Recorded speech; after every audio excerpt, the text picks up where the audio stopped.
Όχι, όχι, θα φαντάτε τέτοιο. Και όποια νικήσει, τι κερδίζει. Όποια νικήσει, νικάει. Κερδισμένη και έμουσκη. Λοιπόν, τώρα θα σας κάνω κάποιες ερωτήσεις για να ελέγξουμε λίγο τις γνώσεις σας πάνω στο skincare. Ποιος είναι ο καλύτερος τρόπος να απλώσεις μία κρέμα ματιών? Α. Ταμπονάροντας το προϊόν απαλά στο δέρμα με τον παράμεσο. Β. Απλώνετε το προϊόν στο δέρμα σας με κυκλικές κινήσεις χρησιμοποιώντας δύο δάχτυλα. Ή Γ. Κάνοντας μασάζ με το προϊόν στο δέρμα χρησιμοποιώντας ένα στρόγγυλο βομβάκι. Το Α, φυσικά. Σωστό. Πότε βάζουμε αντιλιακό? Κάθε Τι μέρα. εννοείς? Α, τι εννοείς? Όταν σκοπεύουμε να εκτεθούμε στον ήλιο για περισσότερο από 15 λεπτά. Β. Πάντα και παντού. Γ.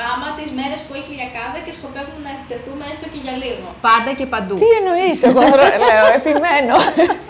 Ποιο από τα παρακάτω συστατικά λένε ότι αποτοξινώνει το δέρμα? Α. Βιταμίνη C. Β. Ελαιοκάναβης. Γ. Ενεργός άνθρακας. Το Γ, φυσικά. Σωστό ή λάθος? Αν έχεις λιπαρό δέρμα, δεν χρειάζεται να χρησιμοποιείς moisturizer. Όχι, λάθος, φυσικά. Πάντα χρειάζεται. Και πιο γρήγορα. Πάντα χρειάζεται, όντως.